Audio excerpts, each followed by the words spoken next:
ফেসবুকে পোস্ট করেছেন, স্ট্যাটাস দিয়েছেন। স্ট্যাটাসটি এরকম: আমাদের বোন আসিয়ার জানাজায় আমরা মাগুরা আসছি, নোমানী মাঠে সন্ধ্যা 7টায় জানাজা অনুষ্ঠিত হবে। পোস্টের নিচের একটি কমেন্ট পড়ে শোনাই আপনাকে। সেখানে আশিকুর রহমান শোভন নামে একজন কমেন্ট করেছেন, নিজের বিশ্ববিদ্যালয়ে নারী শিক্ষার্থী লাঞ্ছিত হলো, একটা স্ট্যাটাসও দেয় নাই, ক্যাম্পাসে প্রতিবাদ মিছিল করে নাই, ওই শিক্ষার্থীর পক্ষে কোনো পোস্টও দেয়নি। এত ধর্ষণের ঘটনা ঘটে যাচ্ছে, ঢাবি ক্যাম্পাসেও প্রতিবাদ হলো, সার্জিসের কোনো পোস্ট নেই, বরং 5 স্টার হোটেলে কোটি টাকা ব্যয় ইফতারের আয়োজন চলছিল। আসিয়া মারা যাওয়ার পর এখন লাশ নিয়ে রাজনীতি করবে। নারী নির্যাতন নিয়ে সার্জিস আলমের পোস্ট প্রতিবাদ অদৃশ্য ছিল, এটা সত্য। শেষের লাইনটাও কি সত্য? শেষের কোন লাইনটা? আসিয়া মারা যাওয়ার পর এখন লাশ নিয়ে রাজনীতি করবে। আমি আসলে আমরা যে মুহূর্তে আসলে এখন এসে উপনীত হয়েছি, বাংলাদেশ আসলে এই মুহূর্তে বা এই দৃশ্য কখনোই দেখার জন্য প্রস্তুত ছিল না। এটি আমাদের সকলের জন্যই অনেক কষ্টের, সকলের জন্যই অনেক বেদনার, এবং যে নতুন বাংলাদেশের স্বপ্নে আমরা আসলে এত দূর পর্যন্ত এসেছি, যে স্বৈরাচারীকে আমরা বিদায় করেছি, তারপর এই দৃশ্য আমাদেরকে দেখতে হবে, এবং সেটি আমাদের দেশের জনগণের দ্বারা এই কার্যক্রমটি সম্পন্ন হবে। এরকম বাংলাদেশ তো সত্যিকার অর্থে আমরা কেউ চাই না। আপনি যে জায়গাটাতে প্রশ্ন করেছেন যে সার্জিস আসলে এ ধরনের স্ট্যাটাস দিয়েছে, দেখুন কমেন্টকে কেন্দ্র করে আপনি যে প্রশ্নটি আসলে করেছেন যে লাশ নিয়েও কি এখন রাজনীতি হবে, আমি নিঃসন্দেহে আমি সেটিকে আমি অনার করেই বলছি। এটি আমার কাছে যে কমেন্টটি এসেছে, এটি আমার কাছে কমপ্লিটলি একপেশে কমেন্ট মনে হয়েছে। কেন একপেশে কমেন্ট মনে হয়েছে? দেখুন, লাশ নিয়ে রাজনীতির ইতিহাস সার্জিসদের তো নেই, বরং লাশকে ধারণ করা, লাশের যে স্পিরিট, ওই স্পিরিটকে ধারণ করে স্বৈরাচারীকে বিদায় করার ইতিহাস সার্জিসদের আছে।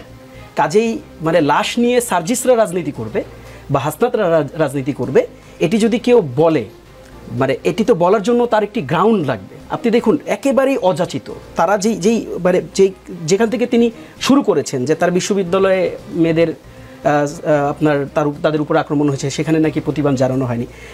প্রত্যেকটি ঘটনায় বাংলাদেশে, আমি খুব স্পষ্টভাবে বলছি, বাংলাদেশে আমাদের রাজনৈতিক যে ইনিশিয়েটিভটি ছিল জাতীয় নাগরিক কমিটি, এবং তারপর সেখান থেকে যে দলটি এসেছে জাতীয় নাগরিক পার্টি, বৈষম্যবিরোধী ছাত্র আন্দোলন বলি, এবং আমি এখানে শুধুমাত্র আমাদেরকে আলাদা করতে চাই না, বরং আমি বাংলাদেশের সকল গণতান্ত্রিক রাজনৈতিক শক্তিকেও আমি এখানে একত্রিত করতে চাই। প্রত্যেকটি রাজনৈতিক দলকে আমরা এই প্রশ্নে, অ্যাটলিস্ট নারীদের সম্মানের প্রশ্নে, নারীদেরকে এগিয়ে নেওয়ার প্রশ্নে আমরা সংকীর্ণমনা দেখিনি। অন্য অনেক ঘটনায় না সার্জিস আলমের আমরা 2 মিনিট পর স্ট্যাটাস দেখেছি, কিন্তু আসিয়া মারা যাওয়ার পর তার প্রথম স্ট্যাটাস, এবং তার নিচে আমি কমেন্টগুলো পড়ছিলাম যে রিয়াকশন কি হয়। এর আগেও আমি মন্তব্য দেখেছি যে এত কিছুতে তিনি 2 মিনিট পর স্ট্যাটাস দেন, কিন্তু এই ইস্যুতে তার বিশ্ববিদ্যালয়ে নারীরা নিগৃহীত হয়েছে সেই বিষয়ে তাদের কোনো অবস্থান নেই। কিন্তু আজকে আসিয়া মারা যাওয়ার পর স্ট্যাটাস দিলেন, এবং তখন তাদেরকে আমি দেখলাম যে মরদেহ দেখতে গিয়ে। দেখুন আমরা যে লেন্স থেকে এটি দেখছি, আমার কাছে কেন যেন মনে হচ্ছে যে এই লেন্সটি ইটসেলফ সংকীর্ণ একটি লেন্স। সার্জিস এই সংক্রান্ত বিষয়ে স্ট্যাটাস দেয়নি বলে আসলে এটাতে কি প্রমাণ হচ্ছে? এটাতে কি প্রমাণ হচ্ছে যে সার্জিস এই ঘটনাটাকে আসলে অ্যাড্রেস করছে না? ব্যাপারটি কিন্তু এটি প্রমাণিত হচ্ছে না, বরং সার্জিস যেই পার্টিকে ওন করে, আপনি সেটিও তো সার্জিসের বয়ান, সেটিও তো সার্জিসের কথা, এবং সার্জিস প্রত্যেকটি বিষয় ইভেনচুয়ালি বাংলাদেশের যতগুলো ঘটনা ঘটেছে আমি ওকে কখনো দেখিনি, আমি শুধুমাত্র ডিফেন্ড করার জন্য ডিফেন্ড করছি না এখানে। আপনারা যেমন আপনি নিজেই বলছেন যে প্রত্যেকটি বিষয় সে অ্যাড্রেস করার চেষ্টা করে, কাজেই আসিয়ার বিষয়টি অ্যাড্রেস করেনি বলে এটা ভিন্ন কোনো মিনিং যে ডেভেলপ করছে, বা ব্যাপারটা যে এমন হচ্ছে যে তিনি এটিকে সমর্থন করছেন অথবা তিনি এটিকে এড়িয়ে গিয়েছেন, ব্যাপারটি কিন্তু এরকম নয়, বরং স্পর্শকাতর একটি বিষয় ছিল।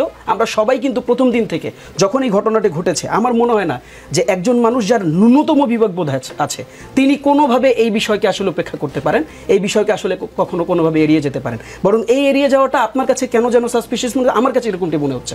আর যিনি কমেন্ট করেছেন, আমি তার সম্মানার্থে আরেকটা ব্যাপার বলতে চাই।